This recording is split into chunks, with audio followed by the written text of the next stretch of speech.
All right, we're here. Everybody, please welcome. Oh, here's my applause. To Johnny Bean TV, Billy Sheehan. Hola, amigo. There we go. Okay. Hit it. Hello, everyone. I'm your bass player, Billy Sheehan, right here on Johnny Bean TV. Enjoy.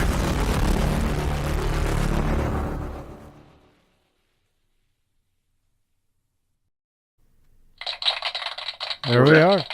Hey, awesome. Are you stirring your martini there? Yeah. It sounds like. What are you having tonight? I'm having just a sparkling water. I haven't decided yet. I haven't. I went for like 40 days without any drink at all, with no alcohol. Just because you enjoy it more when you stop for a while. You're constantly, Yes. social pressure. Hey, have a drink. So I just for 40 days I didn't have anything to drink, and now I'm back. So I'll choose something this evening. Right on.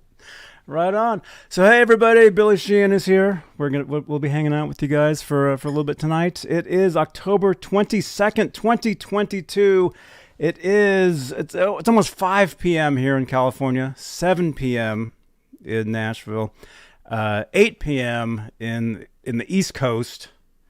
And welcome everybody. And right out of the gate here, we like to say hello to the top tier of channel members here on Johnny Bean TV here on YouTube. And they are Stephen Franklin, Michael Smith, Music Therapy Labs, Majestic PB and J Cat, Thomas Santiago, Guitar Man 45, Sherman Callahan, Thomas Santiago again, John Moronic, R Habs, David Allen Wright, and Warlag. And that's the applause. Thank you so much. Top tier channel members. Thank you. So Billy. Yes, sir. It's great to see you, man. Good to see you again. It's awesome. You were here a couple years ago. Right on.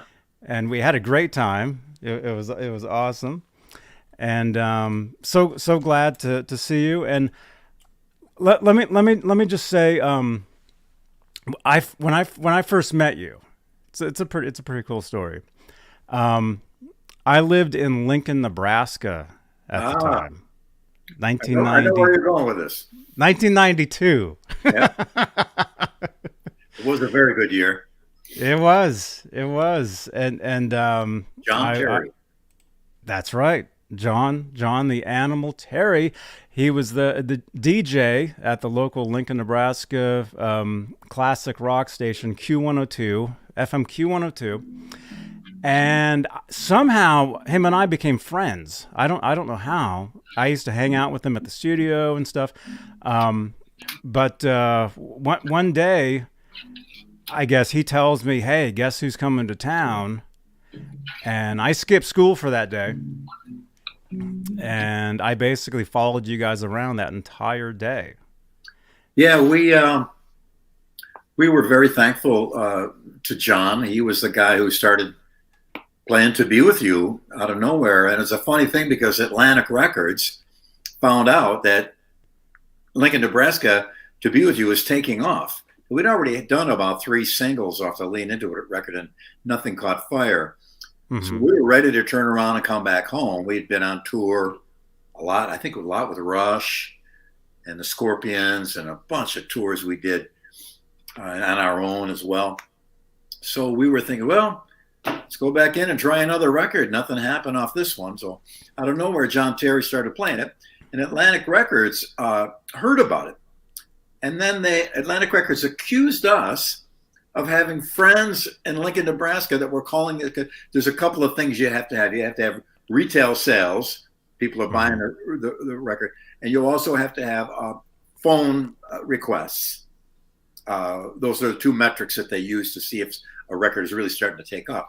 So they of having friends in Lincoln going to buy the record and calling the station, which to us we thought, you mean you can cheat? We had no idea. If we knew you could cheat, we would have been given by here $50. Go call the station. We were already pretty broke to start with, so that wouldn't have worked. So sure enough, they actually flew a guy into Lincoln, Nebraska to see if it was real. They didn't believe it. And oddly enough, Atlantic pushed against us the whole time. They didn't want, they had other artists that they were more concerned with. They wanted their records to do well. So a radio station, they would add to their playlist a new song, a new artist. Usually they don't do more than one artist per label because it's kind of you don't want to look like you're favoring one label over another. Right. Yeah. And so they would call the radio stations that added To Be With You, say, no, add the Phil Collins record or add, and they try and stop them from adding our record to stop us because they had their other priorities. But thank God for our manager, Herbie Herbert. God rest his soul. One of the kingpins of the music biz, founding fathers. He was the guy who said, why don't we sell T-shirts at the show with the band's name on them? The merch business was born. That's a good idea. And I saw Hendrix. There was nothing for sale. Nothing, walk in, see the show. Saw 10 years after Johnny Winter, nothing, back in that day. So that was the beginning. Anyway, he was the guy who was our manager, and he quarterbacked that whole situation with To Be With You. We're forever indebted to him and as well to John Terry for believing us. And then it was number one for 3 weeks on Billboard, and then number one in 14 countries. So we are supremely grateful to your friend, John. Thank you. I actually haven't seen him in years. We should probably get in touch with him, I think. Yeah, once in a while I hear somebody that mentions his name, but we don't do much radio anymore in the USA with any band that I'm in, really. It's not radio. It's not other than oldies radio. I mean, they'll play To Be With You probably 40 times a day, but other than that, that's all they're going to do. We're thankful for that. Man, so yeah, that day you guys came to town, and I skipped school. I saw you guys. You guys actually came to a music store called Dietz Music, and I was actually taking guitar lessons at the time with one of the guys that worked at the store. Not that particular location. There was the downtown location, but you guys came to like the smaller location, that like the brand new one. Yeah, I don't recall the details of that because it was such a whirlwind at the time. Yeah. We were, and then we went back out on tour to tour all over again, every place we already hit. And so we were beaten up pretty badly, but in a good way. One particular incident, we were playing the Omni in Atlanta, opening for Rush, about 18 or 20,000 people easy, sold out show. But we had 2 days off before that. So they flew us to Berlin to get off the plane, go drop our suitcase at the hotel, run back to this TV station. And there's a whole other story. What happened on this show was unbelievable. And go right to the TV station. Then we thought, we'll go to the TV station, do a sound check, go back to the hotel, take a nap. Now, once we were at the TV station, we couldn't leave because they had a guest on that was a huge security situation with. He was a judge in Italy that was prosecuting the mafia, and they had helicopters, sharpshooters, armored vehicles on the street, giant inch-thick metal baffles all around in every room in case a bomb blew up. Oh my gosh! No, you guys got to stay here. Wow! So we walked out on stage. To be with you. Thank you very much. We're done. We fly back to the tour. We get to Atlanta. We're spinning from lack of sleep and food and anything. So again, and that's the show where Paul Gilbert took the drill that he was playing his solo with and held it up to his, and he tried to go up to the crowd like, I can't hear you, but he still had the drill in his hand. It stuck in his hair, and he ran to the side of the stage because he couldn't let go. And his guitar was feeding back, like crazy. So I ran out and let's look behind him and just start doing a bass solo. And sure enough, he came back, and I found out when he was back there, the crew guys walked up to him with a scissors, and he goes, no, don't cut my hair. Put it in reverse. During the show, people were screaming, just put it in reverse and hit the trigger. So they put it in reverse and hit the trigger, and back the other way, running around that. So finally they got the thing out, and the next night, the guys in Rush, they left power tools all over the stage as a joke. There's circular saws and drills. Oh, no. That was a Um, pretty that was because of that. oh, I remember hearing that story. And by the way, a joke around here. Anytime somebody mentions the name Paul Gilbert, I show this selfie right here. There you go. It was a selfie that I took at NAMM with a couple of cool dudes. Right. And so there you go. Billy Sheehan. There, awesome, man. Awesome. Oh, and as an aside, the judge that they had, it was kind of a weird show because they had Afghan victims of landmines and an organization that was trying to raise money for them. Then the Italian judge who was prosecuting the mafia they must have had 500 troops around the building and helicopters, Italian, German secret police, German regular police, German military. And then after that, okay, and now Mr. Big. So it was pretty tough to, there was that kind of solemn thing for us to go out and do that. But here's an aside. Sadly, they built a road in Italy. There was a whole highway built. This judge happened to be driving down it. They built a bomb into the highway. They killed him. Oh my gosh. They actually constructed a highway over a bomb and waited until this guy, they knew eventually he would drive this particular highway. And sadly, they got the guy. Unbelievable. So, wow. And don't fool around with the mafia. That's my advice to you today. It wasn't me. I'm going to stand up though, because there we go. I do half these shows sitting, half standing, because I've got one of those desks. That's good. There we go. Yeah, see? You don't mind if I remain seated. Very good. Very good. By the way, Stephen Franklin, I saw that. Thank you. Thank you, Stephen Franklin, for helping support the show. He says, hello, Johnny and Billy. And, hi, everybody. I saw a guy earlier ask about Eat 'em and Smile. People do all the time. I've responded to it a billion times, but I do understand when people want to know about it. There's no plan for anything like that. Of course, all of us would love to do that. Can I ask you a question? Sure. Were you guys supposed to perform? Were you about to say that? Were you supposed to perform at a club in Hollywood? No, that's recently. Yeah, it's just true. We posted about it, and it was years ago, and we're just going to get up and jam. No sound check, no nothing. Go up, play 2 songs, get off, and that's the way jam works at this particular club. And unfortunately, it was free to get in, and there were too many people in. The fire department came, couldn't do it. But we hung out, and that was cool. But I just, I see a lot of hate comments. Whenever I say, yeah, I'd be into doing Eat 'em and Smile, of course.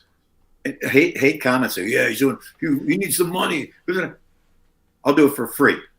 I don't need the money, okay? I'm fine here, bro. The internet is a weird place, man. Oh, hateful. Yeah. But I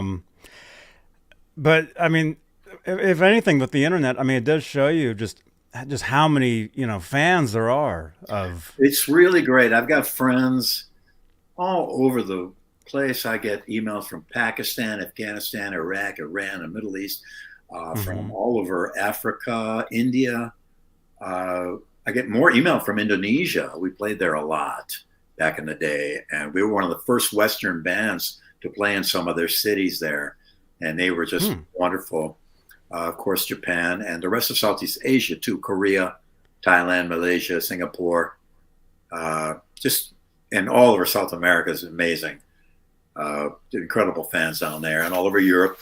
So it's really a great way to access some really wonderful people. Of course, there's a couple of bad apples that try to spoil it for everyone, but we don't let them. I'm just glad to be in touch with a lot of great, wonderful people who have been very, very kind to me, and I do what I can for them when I can. If I got to say happy birthday to somebody or something, or we got a bunch of guys that use the Attitude bass that write to me, and they got a little problem, so I'll explain to them what to do. And if I have a part that they need and they can't find it out, I'll ship it off to them. So, wow, it's a really a wonderful thing. I try not to let the dark, evil creatures sully the atmosphere of the internet, because overwhelmingly just fantastic people that I'm and run into old friends that I haven't seen for ages. You know, kids I went to high school with, and all that. Just it's a fantastic thing. Yeah. Yeah. I think after this, I'm going to try to find John Terry, actually. Yeah, good idea. Let me know if you do. If it wasn't for him, we never would have met. There you go. We never would have met. And I'll tell you exactly when I first met you, going back to that previous story, when I first met you, you guys were in town again. For you guys just tuning in, Lincoln, Nebraska, this DJ named John Terry, he started playing To Be With You, became a huge hit. You guys all know it. The band, Mr. Big, came to town. They did a couple signings, one at a local music shop called Dietz, and one at a record store called Pickles. I remember Pickles that. Records and Tapes. And then that night, you guys played at Lincoln at the university. You played a show for I think it was $12.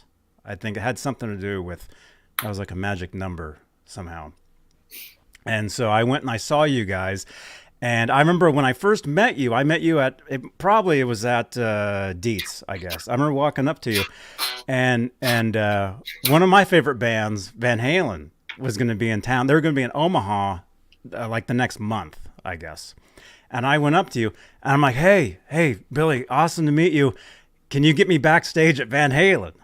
That's what I asked you, and you're like, "Nah, it's a different organization, you know."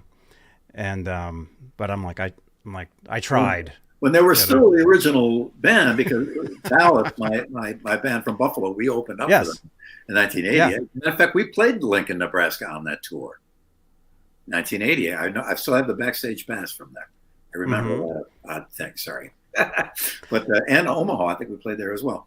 Yeah, I used to go to those shows after we had done touring with them on their later tours. And since I knew most of the crew guys and everything, I would always go back and see. But once the world split in two with Dave and Van Halen, I was since I was with Dave, I was kind of a.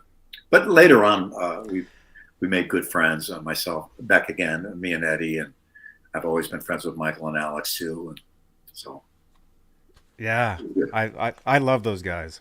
Me too. I love them, all of them. All of them. And yeah, that is kind of something I just kind of wonder.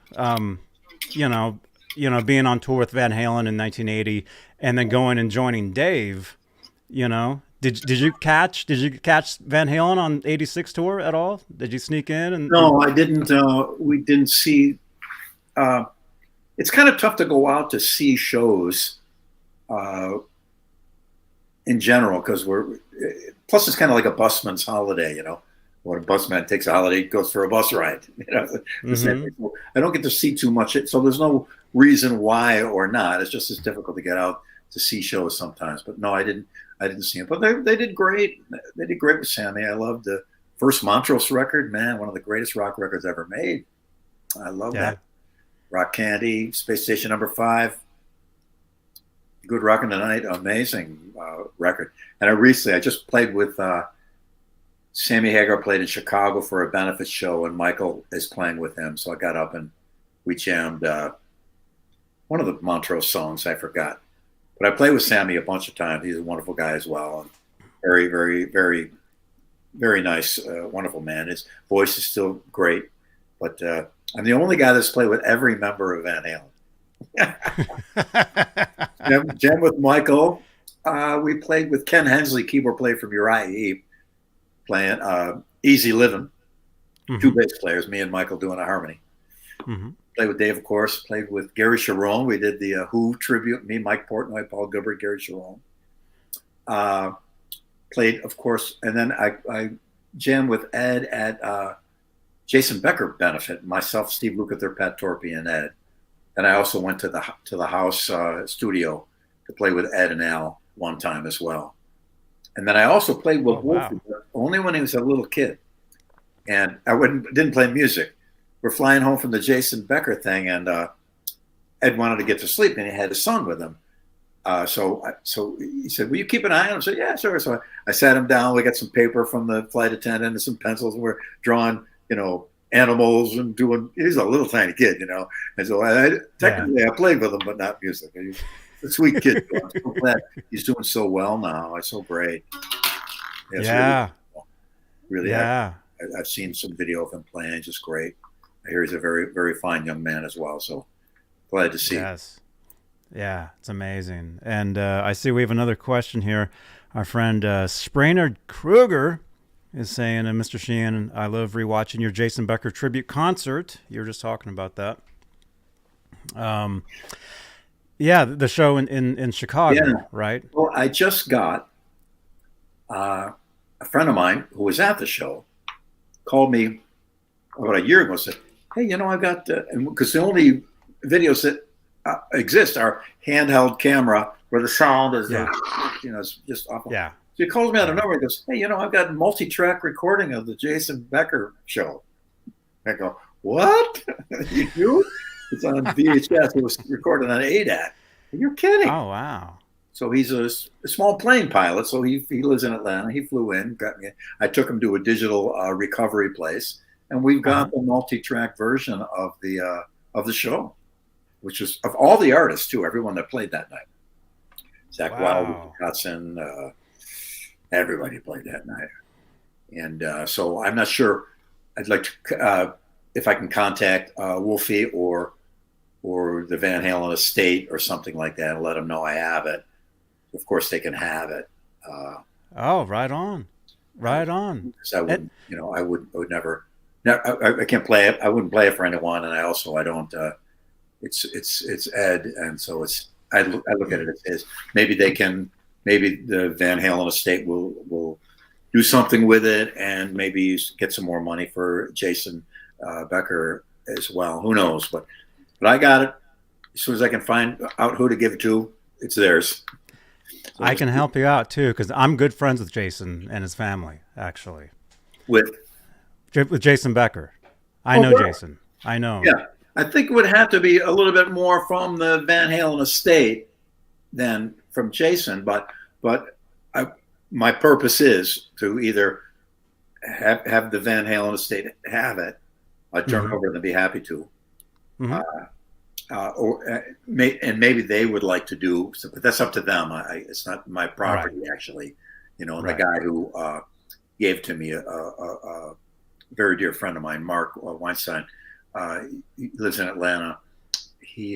I'm sure he'd be in total agreement with that too, because it's certainly for a good cause. And nobody would ever want to make. I certainly don't want to make any money off something like that. It's just a beautiful, beautiful thing that Ed did for Jason, and we'll see. Who knows? Yeah, well, that sounds awesome, and yeah, I've seen the really, really like fuzzy, versions that have been out there. All over. Yeah, but I also found and recovered a full live pro shot video of the Anita Smiles show. And I have it. I think I'm the only one that has it. Whoa. I remember where I got it from. I don't think he has it anymore. It was on a VHS cassette. I had it transferred years ago. And it's full pro shot. So, again, it's not my property. That would be Dave's property. So if he ever wanted it, I'd be happy to give it to him. We'll see. Right on. Well, Dave, if you're watching. My number is 555. 555. Yeah, I just put my number out there. My number is always there. Let's see. Sprainard has another question here. Thank you again for your support for this channel, Sprainard. Paul Gilbert and Christian Slater in the same room. We tried to get Tom Hanks and Neil Peart together, and that sadly never happened. Huh? Man, You never know. It's like opening a fortune cookie. You never know what you're going to get. Man, we got a lot of awesome people here. Let's say hello to some people. We got Mike Olson. He's here. We got Paco. Our friend Paco is here. Our friend. Thank you, friend Francisco. Francisco. Yeah. He goes by Paco. He's actually in a band. Oh. The elephant gun. There it is. It was funny because we were working on that song, and Steve did that. do that little Oh, on the guitar. in the break. And so Dave came down to the basement and he heard, "Oh, that's great, Billy, you double it." I was like, "Uh-oh." Steve, what are you doing? And we did it together. It was kind of cool. I love playing with Steve and Greg. They're still like brothers to me. It's fantastic. Mm-hmm. Is that what kind of triggered a lot of the doubling of the solos? Because you would go on to do that with Paul Gilbert later on too. Yeah, I did. Well, I played a lot of the stuff on Skyscraper that, unknown to me, Steve decided to double. Steve was into this doubling thing. Oh. He'd even take someone speaking and take the pitches of their voice and play it on guitar, which was amazing, alien sounding thing. But Ted Templeman, in his wisdom, knew that the tone of the guitar when you double, when you take a guitar line and then play it again, it takes incredible skill to do it, but it also sometimes more is less. So the impact of the instrument isn't quite as much. So Ted didn't want it, because Steve wanted to double everything. And Ted said, "No, we'll do a couple solos."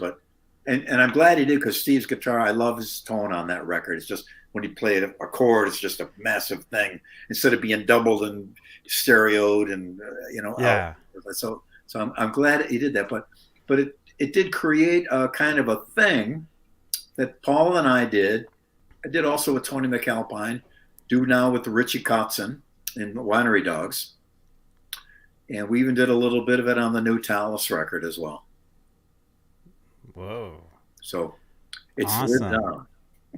The new Talas record, the one with the DeLorean on the front, right? Yes, sir. Brand new. It's doing great too. I just found out from the label they did a big shipment to England. We've never even played in England, but people had heard about the band. European markets, Japan, it charted in Japan. We've charted on Billboard here in the USA, which doesn't mean the same as it used to. I mean, it used to be, if you sell 500,000 records, you chart. Now, if you sell 500, you'll chart. It's a little different than it used to be.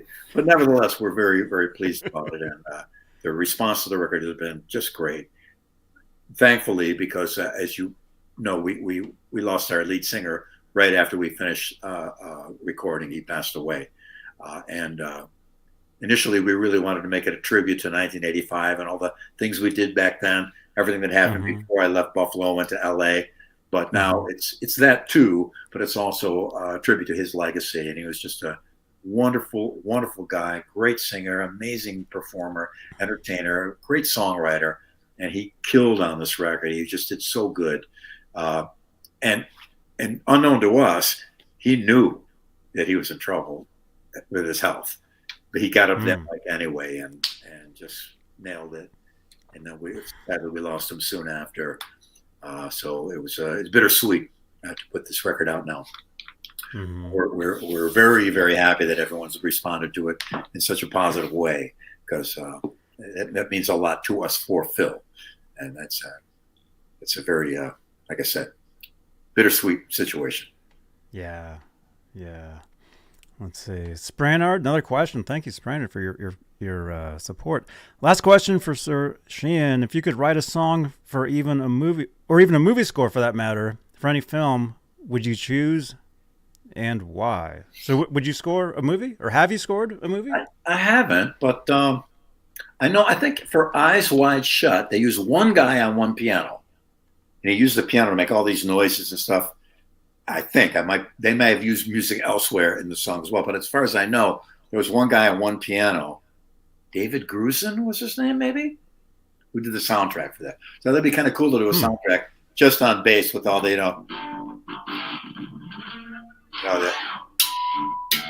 then I can do a bell tone.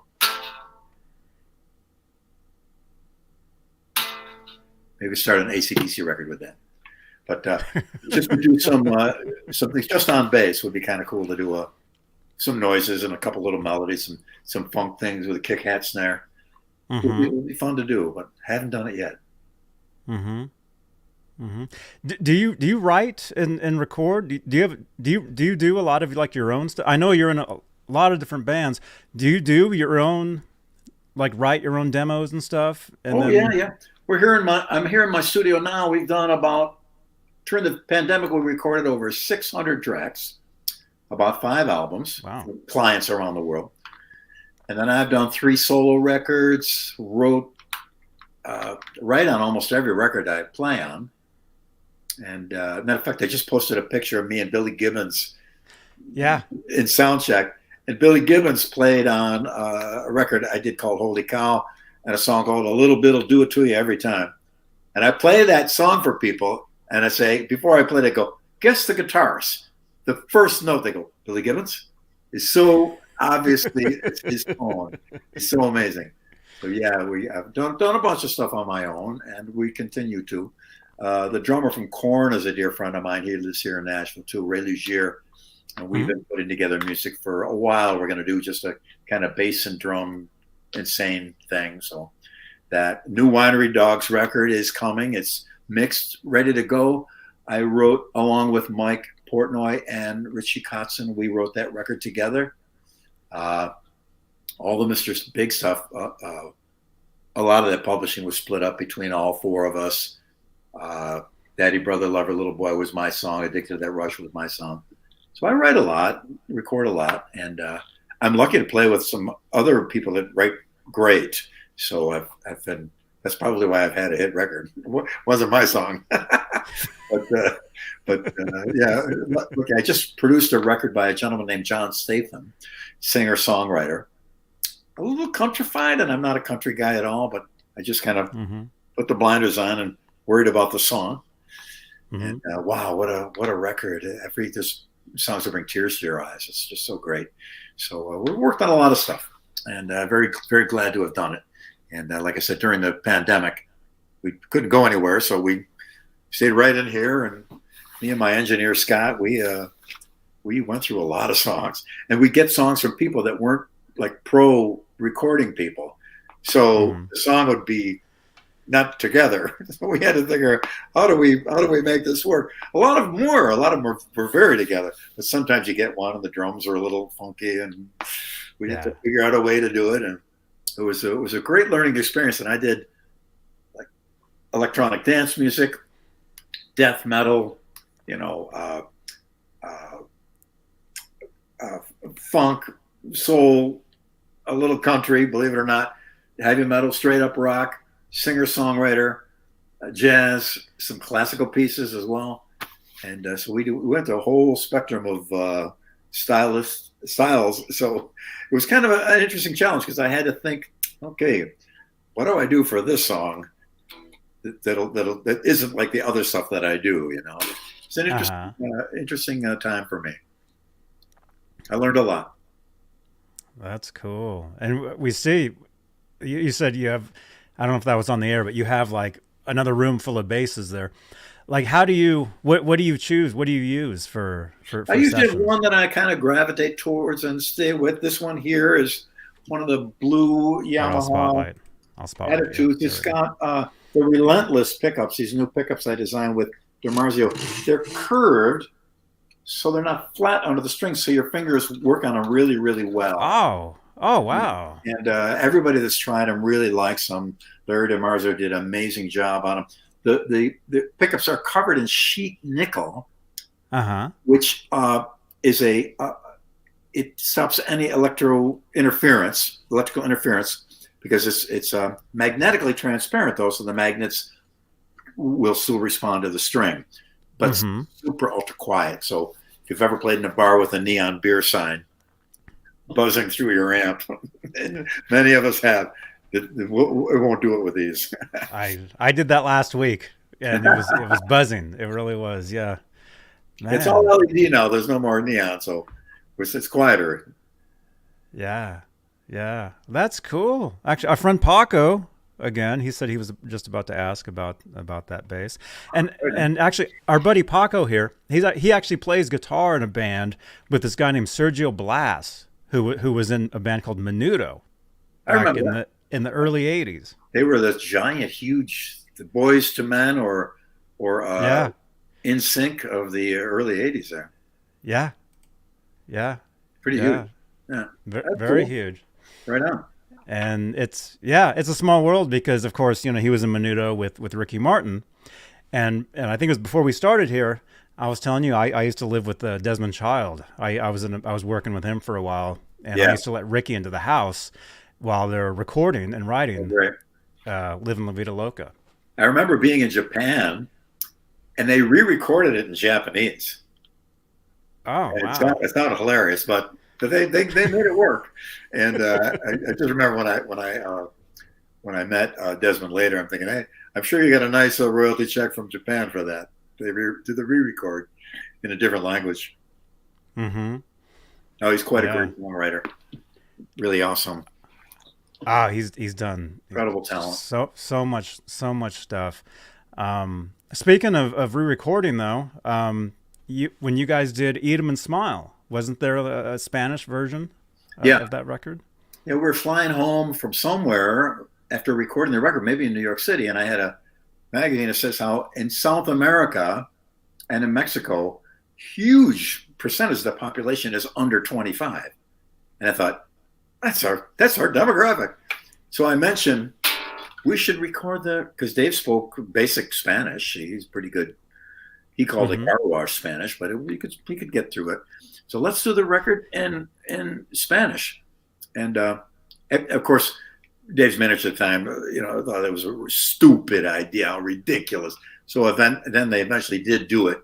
And then, of course, the manager said it was his idea in the end. So that's how things go like that. Well, we did it. It was just Dave and I singing.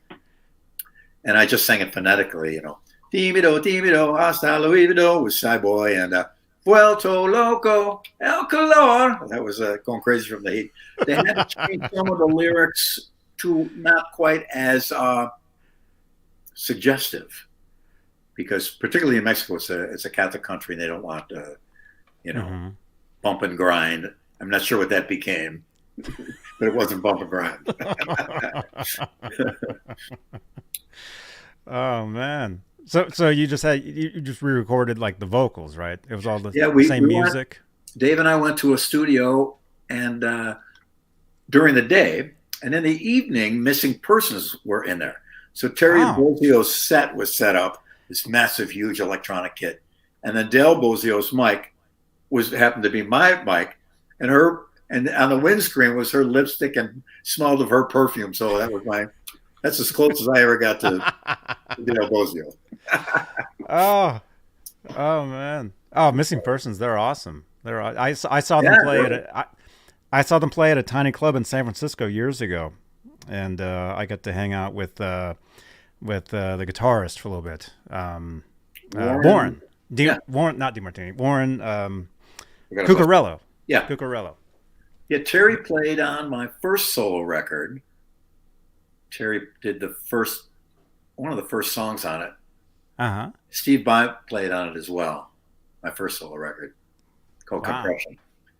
And we also, Terry and I did a solo record together called 9 Short Films, which Terry did spoken word over all the songs. So each one is like some deep, dark story. And it was a pretty cool record conceptually. That's cool. Man, you've done so much stuff. I mean, is there stuff you forget? Like you totally forget? Like you'll happen to be scrolling the internet. You're like, what's this? Oh, yeah. Well, we do, a meet and greet a lot of times now, and I don't like them because I don't hate charging people for anything. And so, but, I got to pay the crew and the bus drivers and all that. So we do them. But people write to me and said, I can't afford the meet and greet. So just meet me outside after the show. I'll be by the bus. I'll be happy to sign. And so I always meet everybody outside and don't tell anybody. Don't tell anyone I said this. And hang out and sign everything and take photos. And it's great. And again, I get to meet some amazing people, wonderful friends that can come to the show and kind of put my thumb on the pulse of what they liked and what they didn't, and I think so. It's a wonderful way. So often they'll have like a stack of CD covers like this thick. And I'll say, okay, when I sign it, you pull that one away. I'll do the next one. So we got through them real quick because a lot other people are waiting. Okay, bing, bang, bang, bang. And come on. Go. Did I play on this? You go. Yeah. You open it up. Oh, it says right there. I just remember that. I said, are you sure I played on this? Yeah. It says right there. So I guess unless there's another Billy Sheehan, there have been a couple. Uh, That's why your handle is Billy Sheehan on bass, right? Because yeah, there's other Billy Sheehans out there. unless one of them's a bass fisherman. Is Billy Sheehan on bass? That could be. I'll meet him at Cabela's and get some camouflage. Oh man, man, what's the weirdest thing you've ever autographed for somebody, or somebody has Well, like brought there's to you? of course back in the day there were an occasional body part, but we were Yeah. always every band I've been in, the circle of people, we've always been respectful to people. So we didn't discourage it, but we'd also especially there's kids around, so you can't don't do that stuff, But Mm-hmm. we always try to be a little respectful. We signed a guy had me sign he pulled up to the tour bus and had me sign the hood of his car. Of course, the next rain came and it was gone. So I'm sure I was thinking of that. Billy, sure. But I've signed a lot of people have these basses and they bring them out, and I Mm-hmm. always check them. Sight down the neck to make sure it's straight, and Yamaha did a great job on these. They're really rock solid, and everyone I've seen has been righteous. So it was good to know. That's great. That's great. And speaking of, so you have the signature basses. What else? What else do you have? I was hearing a friend of mine was saying earlier. He was telling me you have signature pickups, I guess too, Yeah, right? Are those the ones you showed the us? signature pickups. I do a little box with EBS. It's basically the way to do a huge rack of gear like I used to have, but do it in a little box, an Mm-hmm. approximation of it.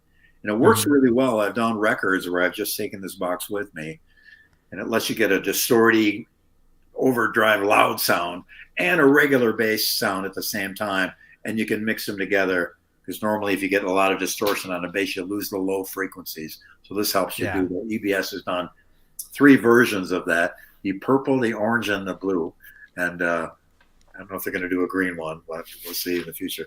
Each one they've kind of made a few other modifications. And I got my Rotosound strings from since, man, that's one of my first endorsements, DiMarzio and Rotosound back in the day. And a couple other little things here and there. Mm-hmm. That's cool. That's cool. Do you But use guitar a picks? lot of people think you make a lot of money off it. Some artists probably do. I mean, some Right. probably, especially guitar players, because there's a 10% bass players, 90% guitar player ratio. I'll make a little royalty check, but it's not much at all.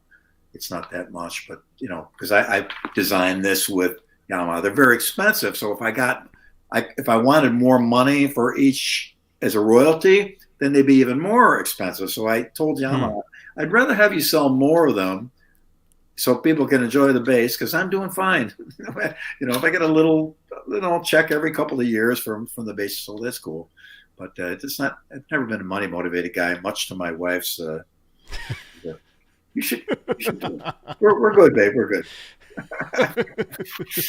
Yeah. Whenever I say that, I've never really been money. I look over. I get the look. Like, come on. Oh man. So how does that? I mean, can you explain? I mean, with the music business these days. I mean, like you were saying earlier, like radio play and stuff, like making records.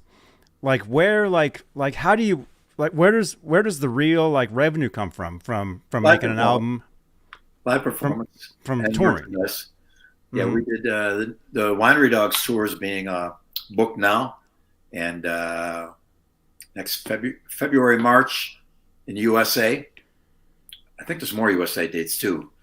Uh, and so most of our income comes, most bands comes from live Right. performance. A lot of times when a label has a band, they want a piece of your live performance money now too, and your merch money too. So that's unfortunately Mm-hmm. for a lot of new bands that don't have the power to say no.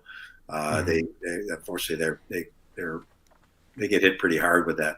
But there's a trade-off. The label is not working for you, and hopefully that works out. It doesn't in all circumstances, as I explained earlier. But yeah, we do okay. We get out and perform live, and we do okay. I'm I'm very lucky. I've been in a band with hit records, and a couple of platinum albums and stuff, and I was always been wise with my money, so we're in pretty good shape. But I love performing live. I've posted many times. I live to play live, and I play live to live, and so it's been a little rough for me. But we're going back out again. We'll be out with the Winery Dogs next year, and we're very excited. I love playing with Mike and Richie, and super good. And try and do maybe a Talas show or something as a little tribute to Phil, and some other things are on the back burner as well. So hopefully I get to play live as much as I can next year for sure. Any idea if you guys are coming to the Bay Area? I imagine we will be. I haven't seen the. They don't let us know the dates because we'll blab our big mouths about it, and the promoters want to be the ones that announce it. So if we're blabbing about it, the promoters are going to get mad at us. So they don't even tell us because they know we got big mouths and we'll say. So there's probably I would imagine because San Francisco, we've played there I think every tour, and so I would imagine we're going to be there again. I hope so. I love playing in the Bay Area. All the Mr. Big records were recorded at Fantasy in Berkeley. Fantasy Studios. I used to live in Berkeley. I actually had a workspace right around the corner from Fantasy. So it was like 50. What was that? What's the taco place? It's not one. It has to do with Santana, right? You go in there and there's a big Santana. I don't know, but there's just. It's called Juan's. Yeah, Juan's. It's called Juan's. Yeah. Yeah. When we first got there, we didn't know anything about that. Everything. Oh, don't go to Juan's. It's terrible. And I look and there's a line around the street. They go, how terrible could it be? It's so funny. Let's go to Juan's. This is fantastic. But it is a great little place. We do eat there a lot. For the first Mr. Big record, then Lean Into It. Oh, wow. Head and Hey Man were all recorded there. Our producer, Kevin Elson, was just a wonderful guy. He produced all the Journey stuff. Mm-hmm. And he grew up with Leonard Skinner, and he was their guy. And our manager, Herbie, who was also Journey's manager, hired him. Here's a tragic but amazing story. When Journey was opening up for Leonard Skinner, and Herbie heard Leonard Skinner and thought they sounded amazing. So he went to the sound man, which was Kevin Elson. Man, you sound so great. Make this band sound so great. If you ever want a gig, come to me and I'll hire you in a minute. So Kevin was on the plane. It crashed. Oh. Survived. Showed up at Herbie's office on crutches. Herbie hired him. Don't Stop Believing, all that stuff. Kevin produced all that stuff. And then when we came along, Kevin produced us. Then he came out on tour with us as well and ran front of house, which was an incredible honor. Amazing guy, wonderful guy, just golden ears. He became one of the top live mixers in the world, really. He did the Michael Jackson Bad Tour. We were opening for Aerosmith in Europe, Mr. Big and Aerosmith on the Get a Grip tour. And we didn't know, but we were scoring, and we got a little heat to the management as, that we're not sure we're going to have Mr. Big on the rest of the tour. And our manager go, no, it's fine, because I guess, and I don't know what the thing was. I don't even know if the band was involved at all, but somebody was worried that we were doing really well, and we were, no way we would blow Aerosmith off the stage. They're Aerosmith, but we were doing good, and Aerosmith killed every night too, I thought. So we're backstage, and I think it was Joe Perry and Tom Hamilton came back.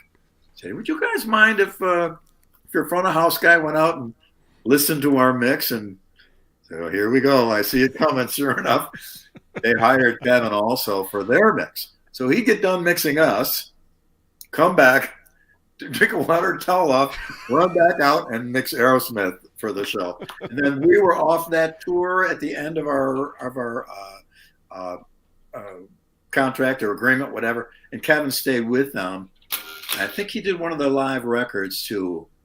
Right after that, it was just a great, incredible mix. But he was the guy who did all the production for us at Fantasy in Berkeley. Pretty amazing guy. Wonderful man. Man. Just a sweet, wonderful, great guy, and supreme Wow. talent. Pretty amazing. That's We got awesome. stories. We got stories. That's awesome. Yeah. Yeah, man. Man. Yeah, Fantasy Studios. Um, I was talking to there's this guy named Joe Satriani. I don't know if you ever heard of him, but I was talking to him one time, and he was saying something about how he was with Vi at Fantasy while you guys were working on Eat 'Em and Smile. I don't remember him ever being there. No. I guess he said he actually possibly, I think he said he lent a sitar to Vi for that. I don't. No, I was pretty involved in all those sessions, and we were playing live in a room.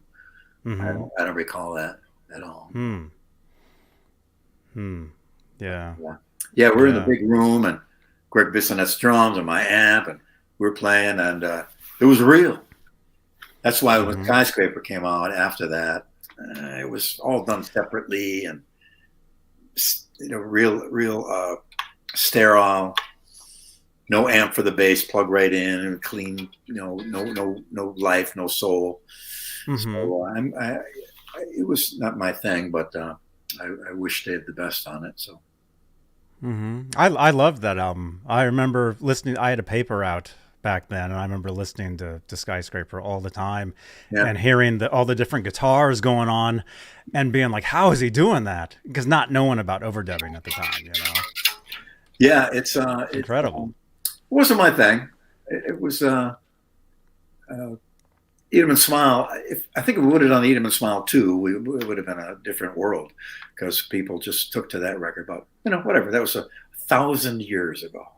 There was pterodactyls flying past the studio. That's all I saw one. I swear.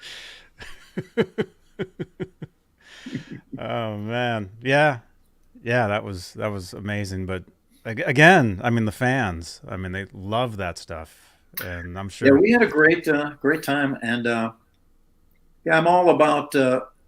I've often said, and still say, everything I own, everything I have, everything that's mine, my home, my little retirement fund, all my bases, came from a fan that bought a ticket, a T-shirt, or a record, and that's supremely important to me, and I'm supremely grateful for that. So I always go out of my way in any situation I can to take care of them in any capacity. It's important to me. So if you guys come to the Bay Area on the next tour, I can meet you by the bus, and you'll sign mine. Sure, I'll be out there. Now, sometimes we got to leave right away, so it's not always under my control. But generally, yeah, I almost always do. And I remember standing in the rain in Germany in the middle of winter, and people their teeth are chattering. And I was like, let's get through this. And the rain is coming down, so when I'd write on the thing, it would drop. Oh, But we stayed there for an hour, no. and we had a great time, and they had a couple of beers, and it was a memorable, wonderful moment. Oh man, dang. So what about let me see. So you said you'll be back on tour next year, Yeah. coming out, and then like how many with all the bands that you're in, or projects, because I'm sure not only bands that you're currently in, but bands that you've been in, I'm sure there's projects that come up, like maybe reissues of albums or something, like how much of that stuff is like always, like, are you always working on something? Yeah. Is it just It's usually 6-8 months, even a year, until what you're working on now happens. So we're always in the middle of things. I'm working on a bunch of records now.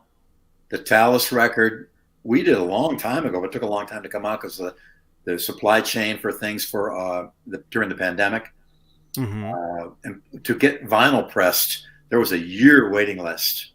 You take your album or the files to the vinyl pressing plant, and it was a year wait. So Metal Blade happened to get it done as quick as possible, so it came out.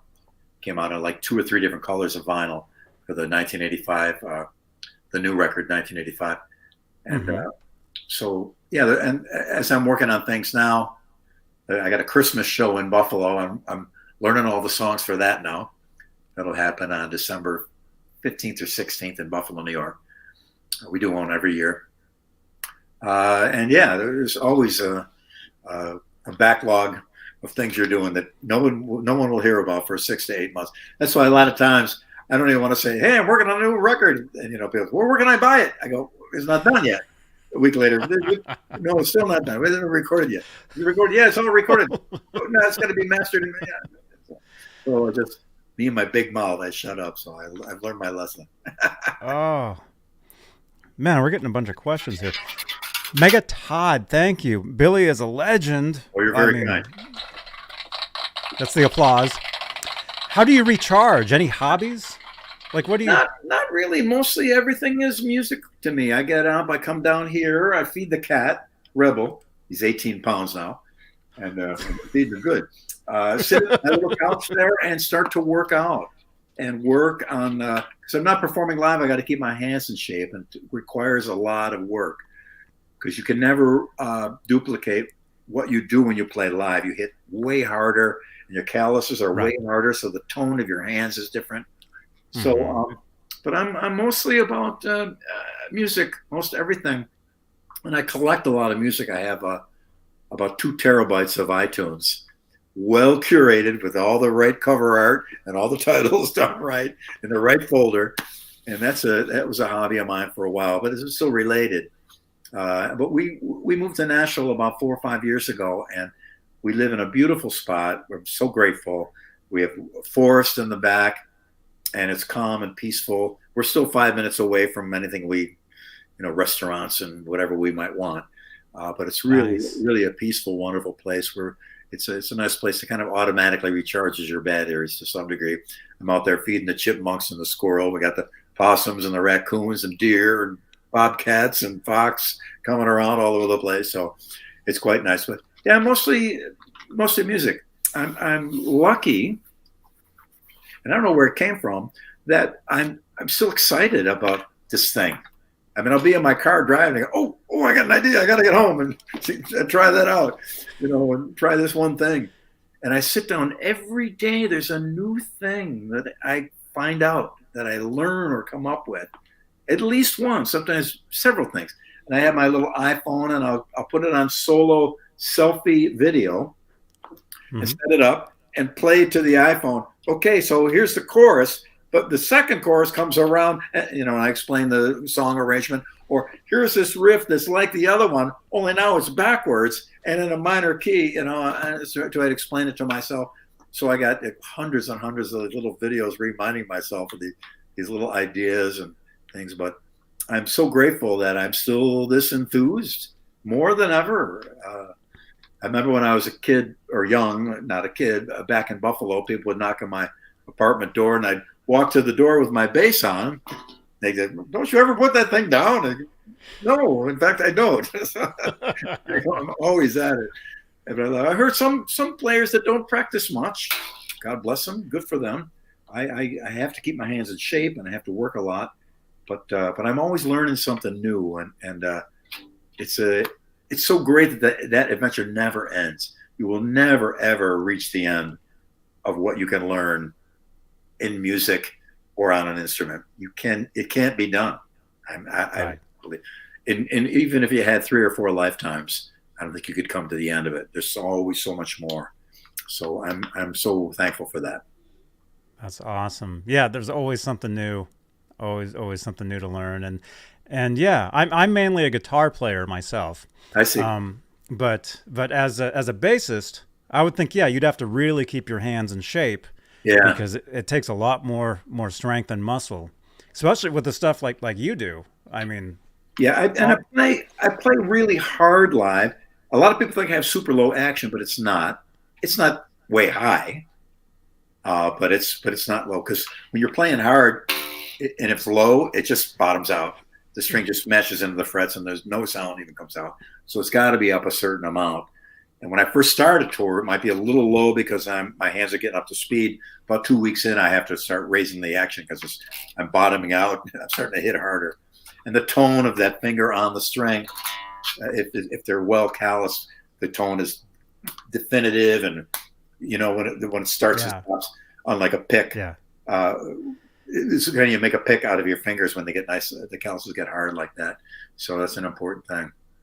But, so you don't use a pick? Or do you? No, all finger player. Wow. And it's and there's a whole bunch of techniques in order to make that work. Where where you 4 fingers, 3, 2, 1, thumb. There's all kinds of ways when you're plucking like a.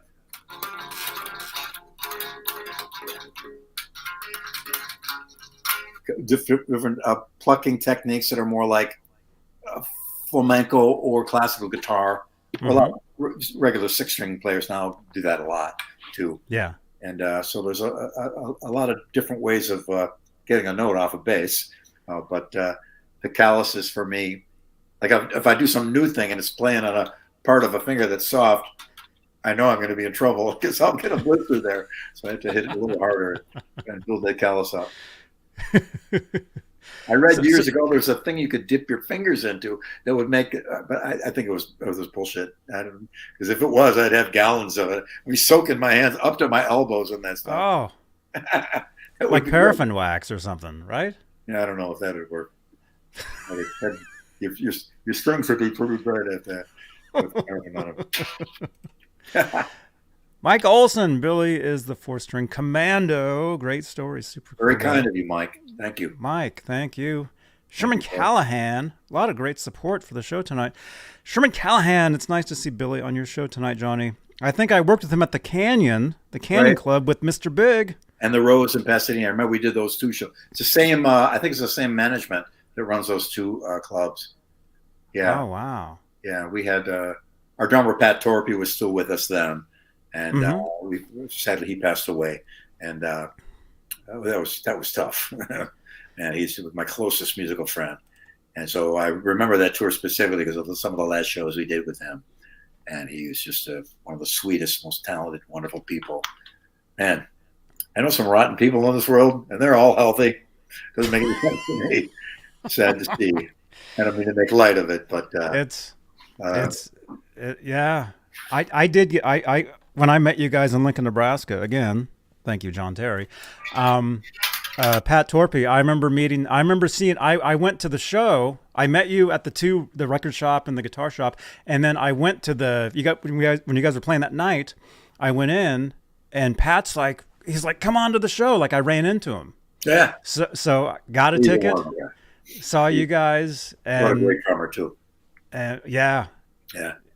Yeah, I'm at that age. I'm an old guy. I've been playing since, I saw Hendrix play. It was my first concert in '68. Wow. And I've been around for a long time. So, some of my compatriots, sadly, we have moved on. And it's tough, especially when you're playing with someone. Because when you're in a band, it's almost like a similar dynamic to being married, oddly.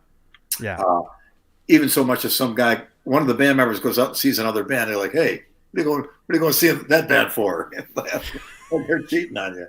But it's an interesting dynamic. But you also make some of the most incredible friendship relationships with people that just become so vitally important to your life.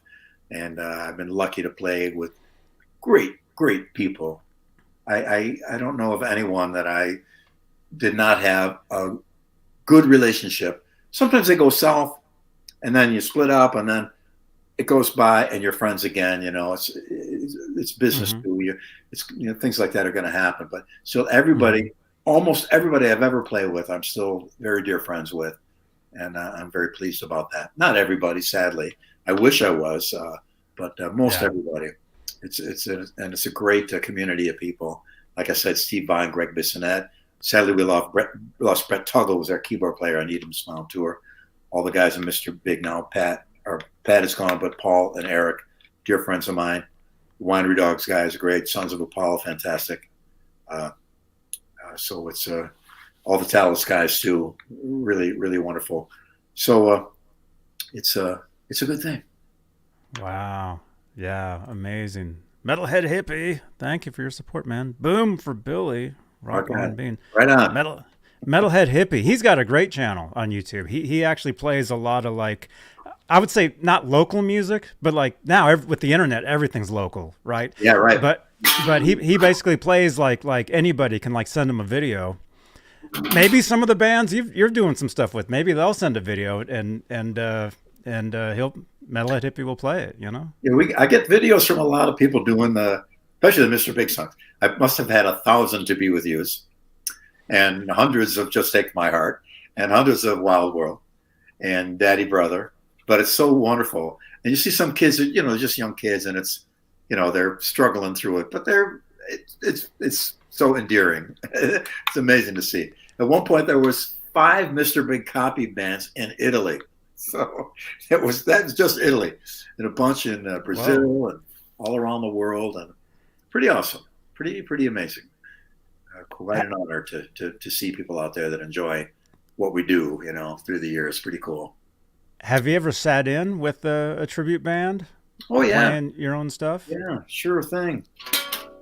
Yeah, absolutely. Down in I went down to Mexico a couple of months ago, just did a kind of a bass clinic and a jam. We played a whole bunch of. I think we did Addicted to That Rush, and I sang it, but I had to sing it Billy Gibbons pitch as opposed to Eric Martin pitch. So I had to, when I was a young boy, when we down there. So I did the Billy Gibbons version. But yeah, I'm always honored when I see people doing our stuff. It's pretty cool. Mm-hmm. Mm-hmm. And were you at the last NAMM show? No, the one that happened like in the spring or something. In June, there was one this last June. So upset. This year, 2023 is also going to be like in April. Right. I'll be on tour, so I can't go, and nor can anyone else. That's why January is the perfect. Nobody's on tour in January. You'll wait till February till the holidays get done, so everybody could go.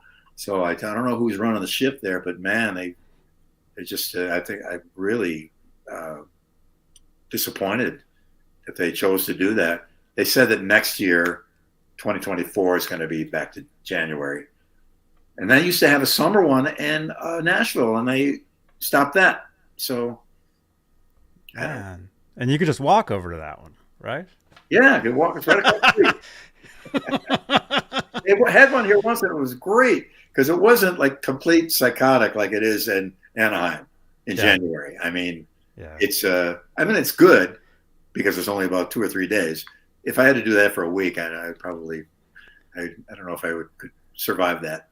But yeah, I'm seeing everybody, all the band guys that you don't see. You get to hang out with everybody and jam with everybody. It's so cool.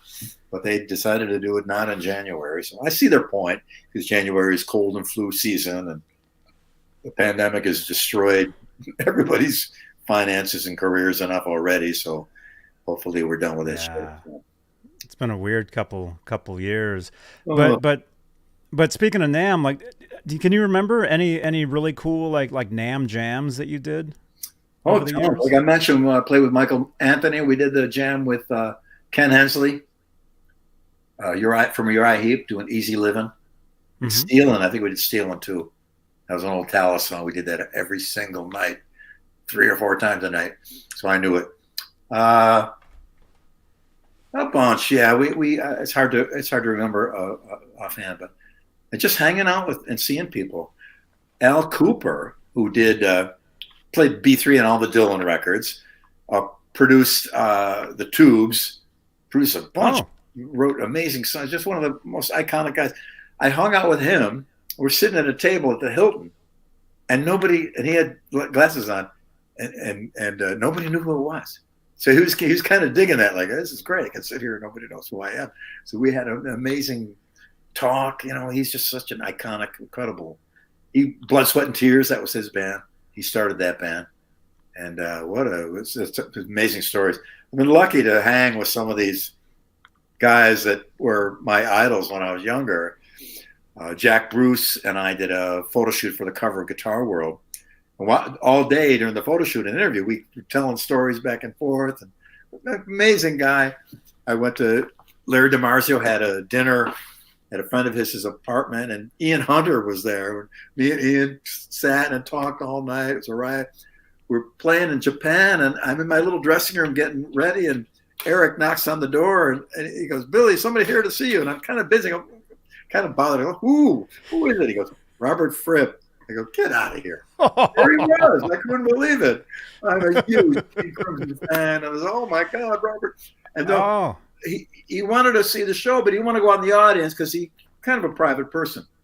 So we sat him right. It's a proscenium stage, so we sat right on my side of the stage, about 15 feet from me. So no pressure. So as I'm playing, I'm realizing, oh, I stole that from King Crimson. Oh, that's from him too. So many things that I got from him. We hung afterwards, and he told me how they did in the Court of the Crimson King record in somebody's living room in about a week, which is interesting. I've been telling that story because we did the new Talas record in Mark Miller's living room in a week. So we use that little parallel. Not that Talas is a King Crimson record by any stretch of our delusion or imagination, but it was just amazing to hear the stories of all the people that he played with, and what a wonderful guy. We've stayed in touch through the years too. Just amazing, incredible music, huge influence on me. So I've been very lucky to bump into some people along those lines. Oh, that's great, man. That's awesome. Let's see. We got a couple more questions here. I know we said we'd do about an hour-ish. Let's see. What does Billy think of bassists he has inspired? Like BOH from Baby Metal. Have you heard of Baby Metal? I do. Yeah. Or F Chopper. Oh, that's. I think I know who Bo is. Yeah, I think I do. I think I know that guy. Yeah, it's good to see. I got I made up a bunch of things, I think, but I've relied heavily on being inspired by somebody. The new Talas record, the song "Inner Mounting Flame," that was an album title of the Mahavishnu Orchestra. John McLaughlin, Billy Cobham on drums, Jerry Goodman violin, Jan Hammer on keyboard. Come on. Unbelievable. Wow. I remember hearing that record and thinking, I don't know, man. I don't know if I can do that. I was thinking, what am I going to do? So a couple of days went by. I was like, God damn it. I got to learn. I got to learn this stuff that kills me. So a huge inspiration to me. And I always try to give credit. Tim Bogert from the Vanilla Fudge. Huge influence on me. I just played a track for Carmine Appice, and I said, I'm doing it Timmy style, and I did the Timmy tone and the Timmy moves as best I could because he was just great. Paul Samuel Smith from the Yardbirds, huge influence on me there.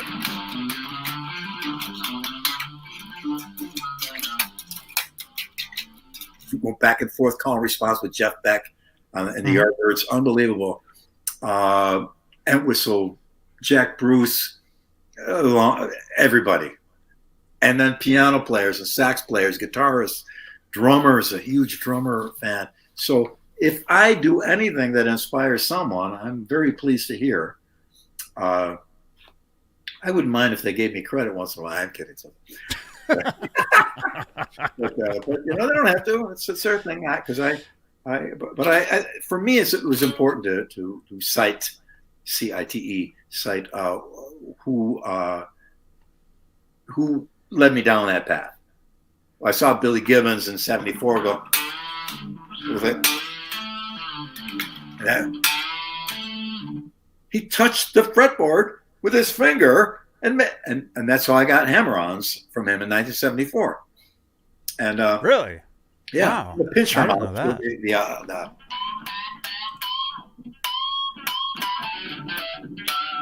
All those pinch harmonics, that's all total Billy Gibbons. And I would say to people in the press all the time, they say, oh, you must have got hammer-ons from Ed Van Halen. I go, no. Many, many years earlier, 74, I saw Billy Gibbons. It was Billy Gibbons. Oh, you must be Ed Van Halen. No, I love Ed, and I learned a lot from him, of course. Who didn't? But I got the original idea from Billy Gibbons. So years go by. I'm in L.A. I went to see Lita Ford. She was recording at a studio, and this was a dear friend of mine. So I didn't know they set me up, and Billy Gibbons was there.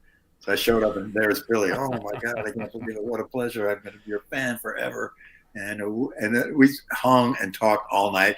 Lita went in the other room, was cutting vocals, and it was a dream come true. I just love ZZ Top.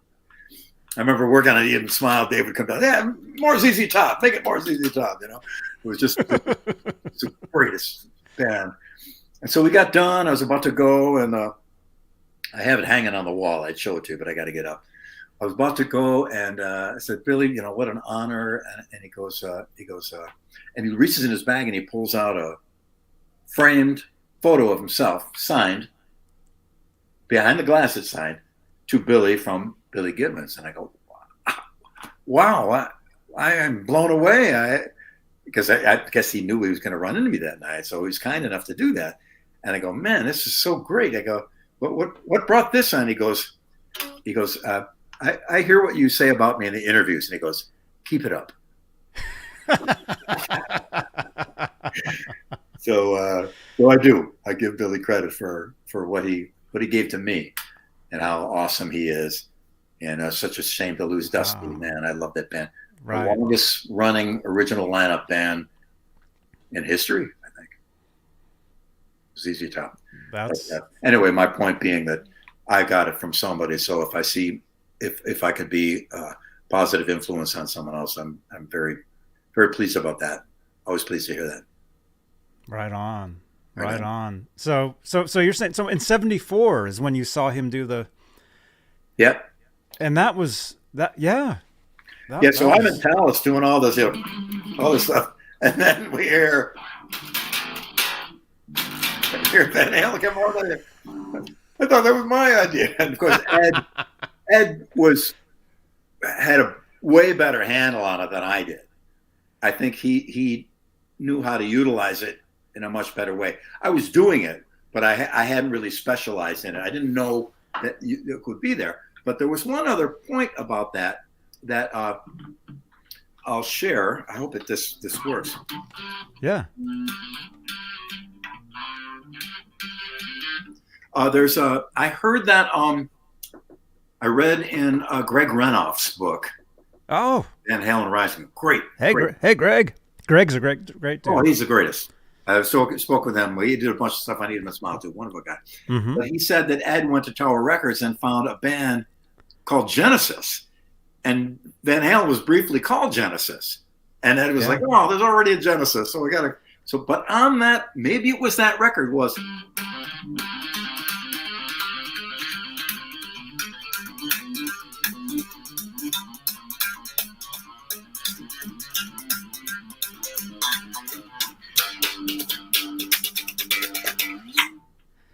Was Attack of the Giant Hogweed.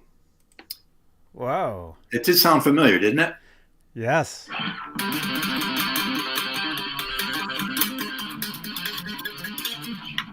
Very similar motif.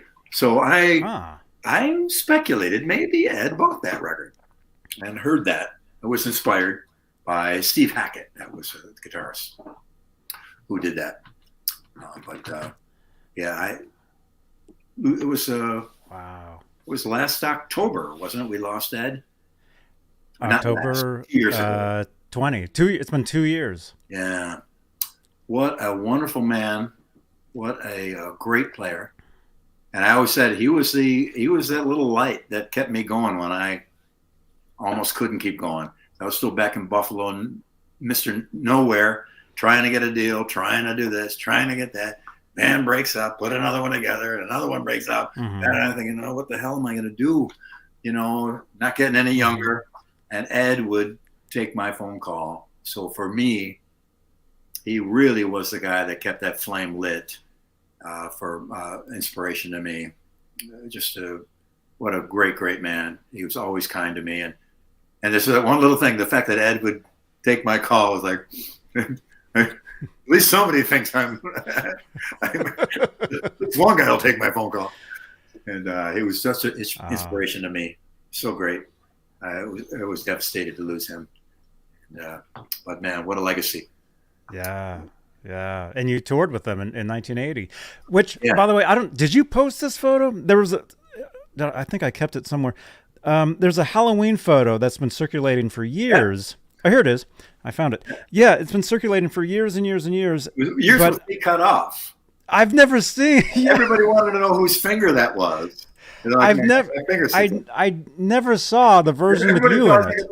Whose hand was that near Alex? It was Halloween. It was Halloween. Eddie was a keeper. Michael was a mummy. Dave was I don't know, something. and Alex was Groucho Marx. And I'm there with my wristbands still on from the show. And I finally posted my version of it, and people, that's whose finger it was. Wow. Amazing. What a band. On that tour, on their worst, they were only spectacular. They were just on fire. Women and Children First tour, and wow, they were just amazing every night. Just we stayed after the show and watched them every single night. And then Ed solo was the I hope I can do it. Was it?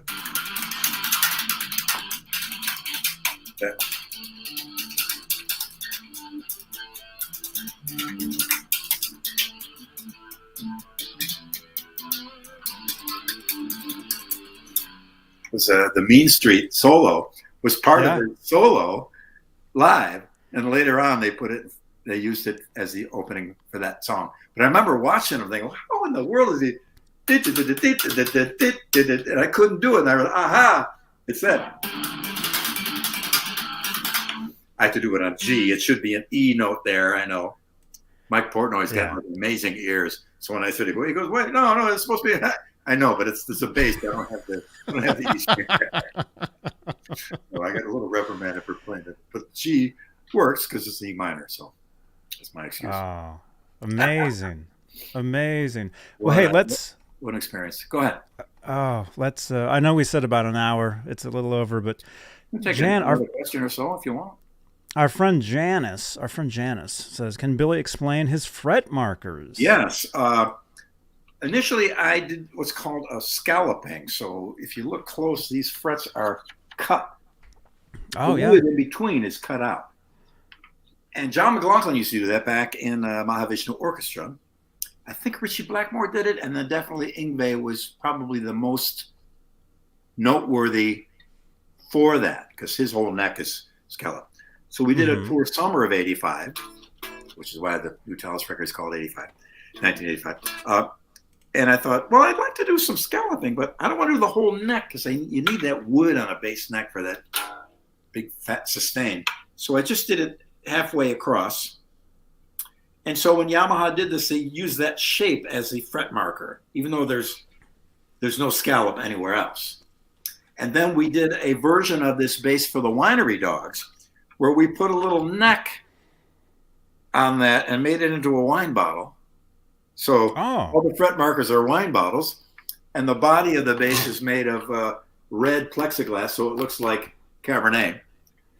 And the knobs are corks. And so that's the Winery Dog bass.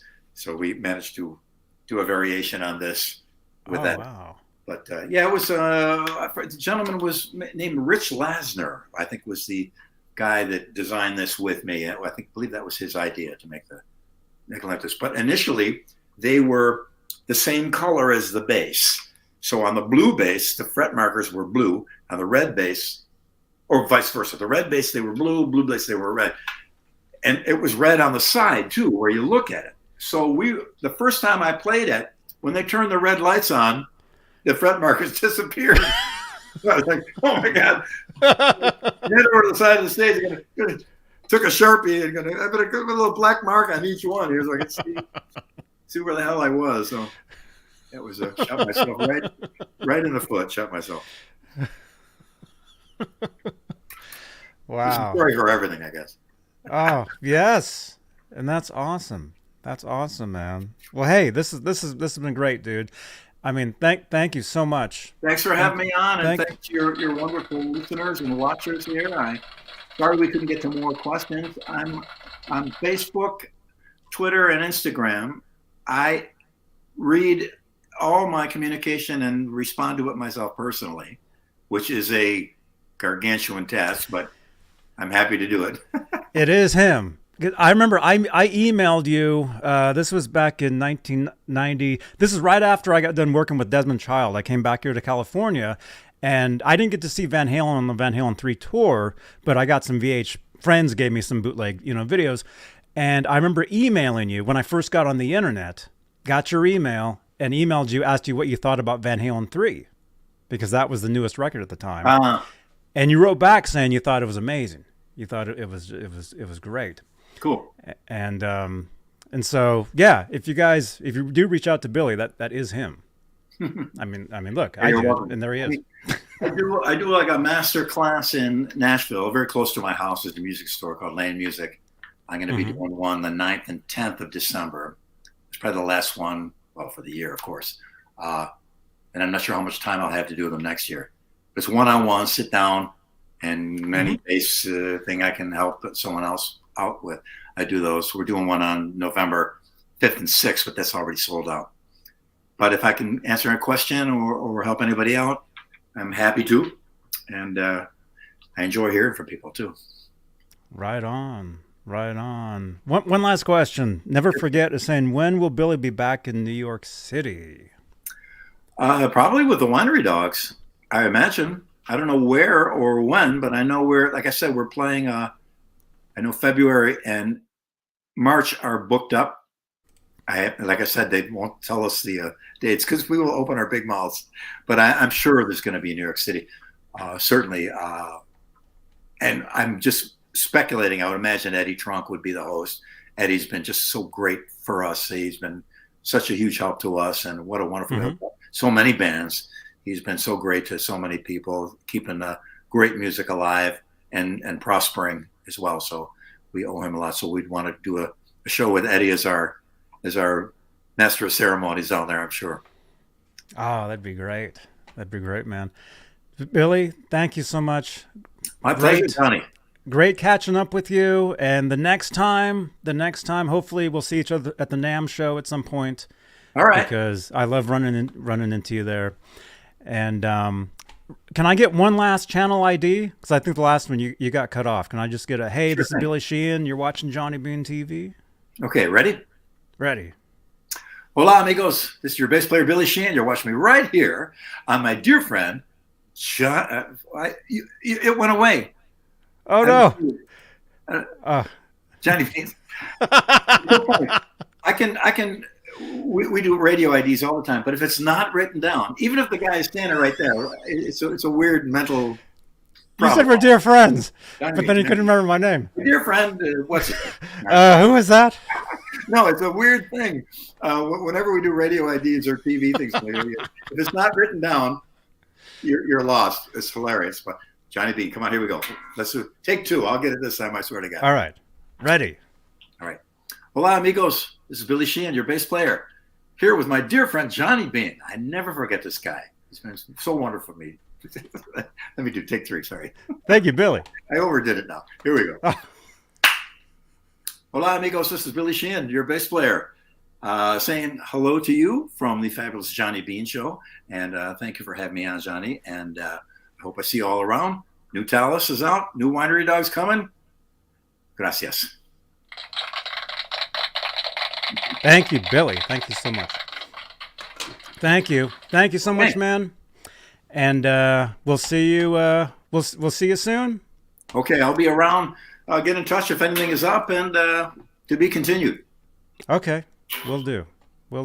All right. Thank you, everybody. Thanks for watching. I'll see you guys tomorrow. Johnny Bean TV. Bye, Billy. All right, take care. Thanks again.